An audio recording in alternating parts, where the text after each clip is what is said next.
Plant and machinery department से जुड़े लोगों के माइंड में सबसे बड़ा जो क्वेश्चन होता है वो ये होता है कि उनके एसेट्स पे ब्रेकडाउन इतना हाई क्यों है।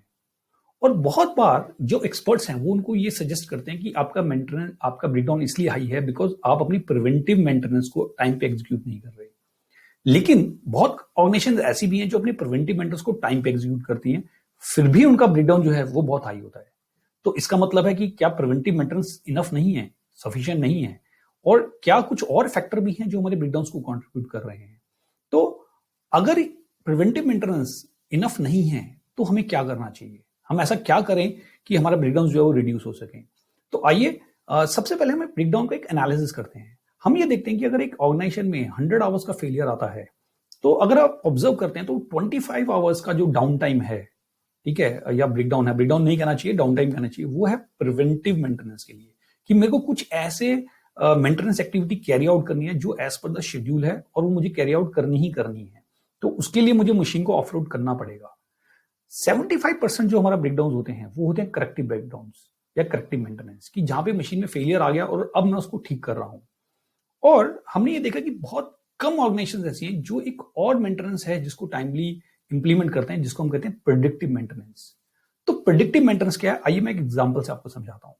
मान लीजिए आप कार चला रहे हैं, तो कार की टायर की टाइमली अलाइनमेंट कराना, उसकी व्हील बैलेंसिंग कराना जो है प्रिवेंटिव मेंटेनेंस है।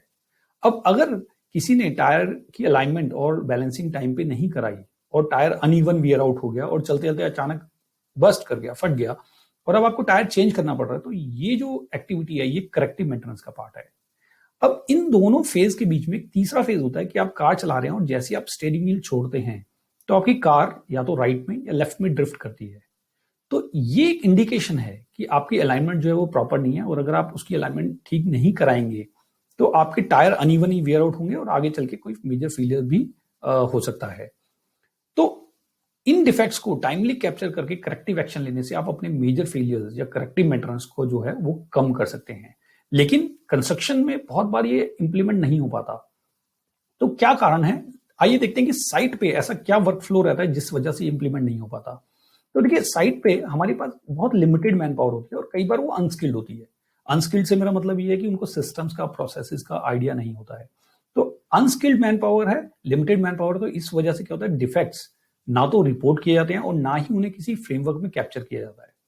अब अगर डिफेक्ट्स को टाइमली रिपोर्ट नहीं होगा, कैप्चर नहीं होगा, तो हम उनको ट्रैक भी नहीं कर पाएंगे, और ट्रैकिंग नहीं होगी तो कोई करेक्टिव एक्शन भी नहीं होगा। और करेक्टिव एक्शन ना होने की वजह से क्या होगा, हमारे ब्रेकडाउन जो है वो हाई होंगे और हमारी मेंटेनेंस कॉस्ट भी बढ़ेगी। डिफेक्ट्स को रिपोर्ट ना होने का एक और डिसएडवांटेज है, वो ये कि हम उनको रिकॉर्ड्स जो है वो मेंटेन नहीं होंगे। अब रिकॉर्ड्स मेंटेन नहीं होंगे तो कोई हिस्ट्री भी नहीं होगी, और हिस्ट्री ना होने की वजह से हमारे पास कोई लर्निंग भी नहीं होगी, और लर्निंग नहीं होगी तो हम कोई इंप्रूवमेंट्स को प्लान भी नहीं कर पाएंगे, और इसका कंट्रीब्यूशन जो है वो भी हमारी ब्रेकडाउन्स को इंक्रीज करने में होगा। तो इस तरीके से एक ये विशियस सर्कल चलता है और हम देखते हैं कि हमारे ब्रेकडाउन दिन ब दिन हाई होते रहते हैं।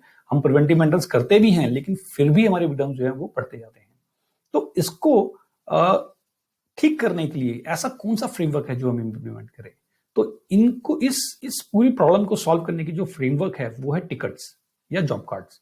तो आपको अपनी ऑर्गेनाइजेशन में टिकट्स या जॉब कार्ड्स को इंप्लीमेंट करना है ताकि आप छोटे डिफेक्ट्स को टाइमली कैप्चर करके करेक्टिव एक्शन ले सकें, सो दैट मेजर फेलियर जो है वो अवॉइड हो सके।